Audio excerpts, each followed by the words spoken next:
hold any sort of relativity with. But considering it's a special request,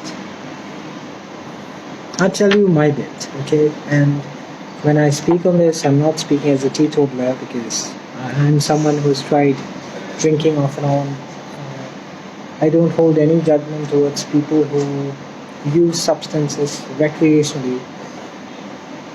But this is maybe my sincere suggestion, not advice, but suggestion for people who seem to get hooked onto things or they abuse these things.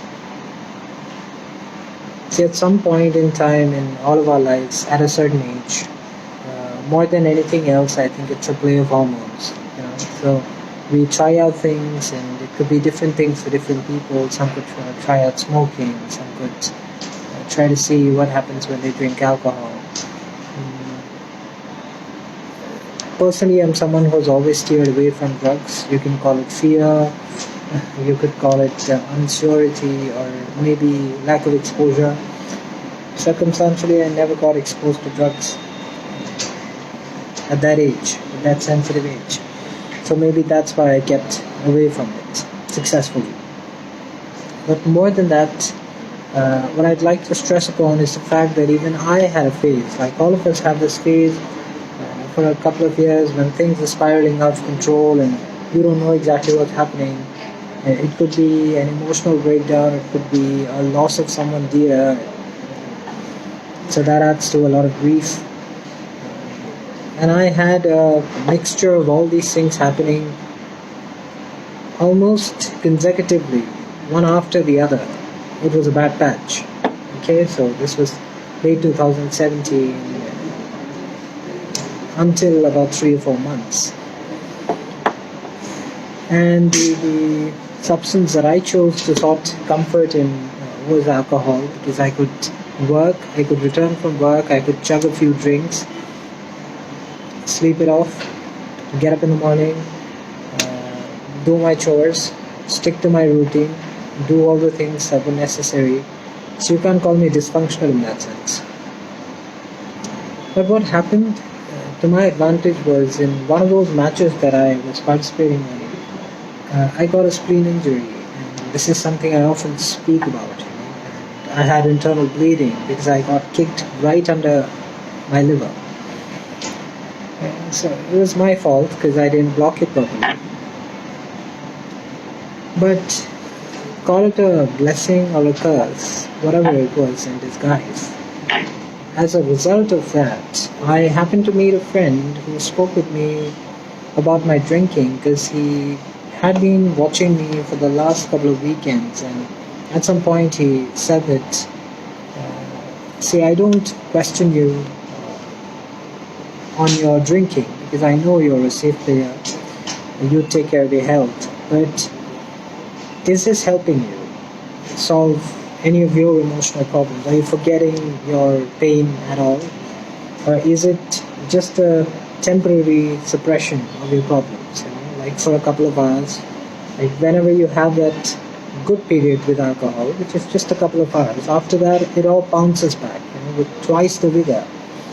Because alcohol essentially suppresses, it fiddles around with your GABA at a mental level. Like technically, it fiddles with your GABA levels. It gives you that temporary kick on your dopamine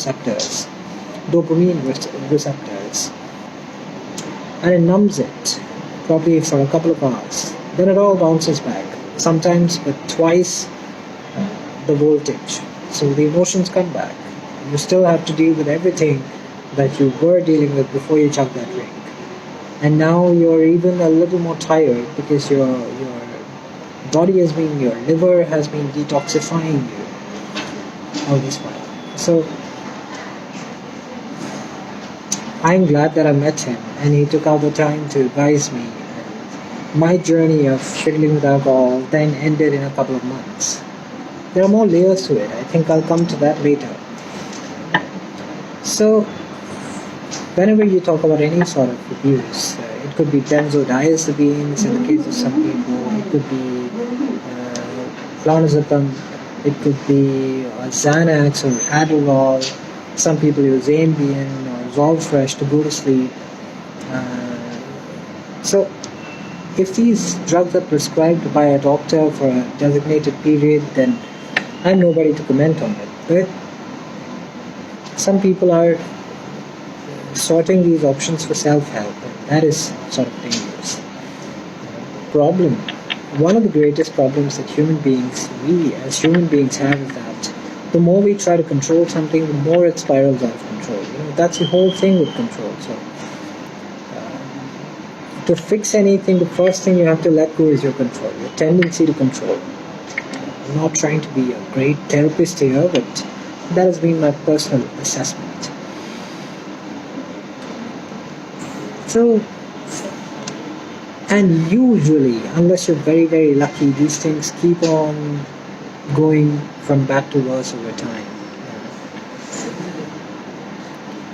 We've also had athletes who have mentioned here about being on their regular cycle of steroids because they are professional bodybuilders and still they continue drinking. So get this, once you have a drink, let's say it's a 30 or 40 ml, your liver takes up to 1 hour to process that. So for someone, I've seen people who drink up to a bottle a day, and if you're doing that, you can do the math. It's like 700 ml divided by 40. Your body is going to take up to 12 hours purely to process that alcohol. And if you start off within those 12 hours again, then your liver technically does not get any rest. That is why we see so many youngsters who suffer from pancreatic failures, liver failure, kidney failures, especially if you're doing steroids too. First of all, you should not do steroids unless you're a serious bodybuilder and you do it for a profession under medical supervision. But even if so, your body takes an extra hit because of all these mix of this concoction of drugs that you're exposing your body to. And things do happen, my friend. They happen to you, to me, to everybody. Sometimes a heart breaks, sometimes we'll have a bad day. Some things will shake us up, they'll reprogram our belief system. We might start to feel like total waste of time. There are such phases. But then, coming back to my story, in that period, in that brief period, luckily, I did have some conversations with my dad because he was noticing me from a distance and he was never the kind of person who would interfere in my personal life as such. But then he sat down with me and he said, you can drink, boy, but I know that you will grab control over it once your things are sorted because you're a strong man.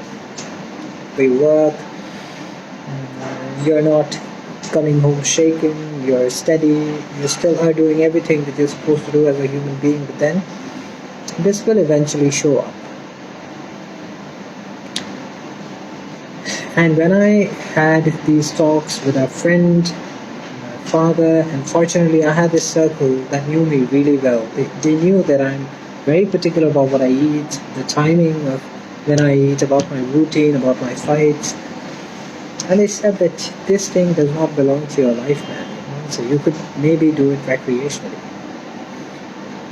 So what I did was I changed the theme of my drinking. It was not like I stopped to drink altogether. Now I don't ever, from then on, so from that period on, that 3 to 4 month period, I never mixed drinking with my problems. I started drinking on occasions, so I picked a theme like celebration because celebrations are rare. You always have a dull day, a problematic day, a stressful day. But very few days are the happy days. So now when I meet someone special or when I'm going to a special place, I might have a couple of drinks and I keep a strict count of how many drinks am I taking, be it 2 or 3 tops. Then I just let it be. Nothing thereon. Because after that you technically don't have control over how much you're drinking. And it doesn't end well, usually. And there is so much material, when I see your questions on the treatment, it usually is expensive. That's why people spiral back into it. it is not actually as expensive as you expect it to be. As a trick, you can add up all your drinking bills. Your treatment is nearly going to cost the same, even if it's an expensive treatment. So it is just a matter of choice, my friend. It is about you making the decision to change the theme of your life. I've not called it good or bad because I don't believe in the existence of those words and I don't know how well defined they are. But then it is always better to not cause damage to your body by yourself. See, anything could kill you. So I never make statements like not doing drugs and not drinking is going to make you live longer. Smoking definitely is a strict no-no because it certainly reduces the lifespan not just of you but the people who sit around you. So it is always, but I know how hard it is to quit. It is very difficult for many people to quit because in my case, maybe I did not have a genetic predisposition of addiction. In general, I can maybe smoke a cigarette and not smoke for the next 5 years. But some people have genetic predispositioned addiction instincts. Some people have general predisposition of a fatty liver. It's called a non-alcoholic fatty liver. Now, if those people, you must have seen all these old ladies who get gastro problems as they age. They've never drank, but then they have weak livers or fatty livers by design. So if they include even drinking into their life, their lifespan reduces further. Okay, so all these factors come to play when you're talking about diseases. That is why some people drink very less or in moderation, and they suffer liver injury, serious liver injury, or irreversible cirrhosis by the age of 25, 26. I've seen those cases where some people drink 3 times them but still live on till 70 or 75. So we can never know how it's going to turn out in each person's case. So that is no scale. Your doctor is the best person to work with you on that aspect.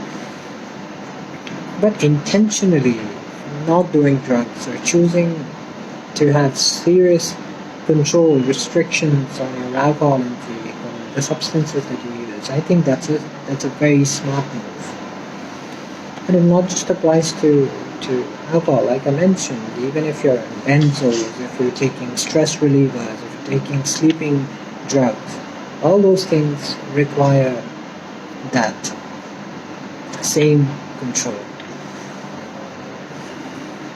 And when you talk about tough times, coming back to my case, I had a stressful phase, a very bad patch in life, but I think everyone has their own share. Everybody has some form of a tough thing that happens in their life, totally unexpected. Everything's going fine, then suddenly something falls apart, and other things subsequently. It's like a domino.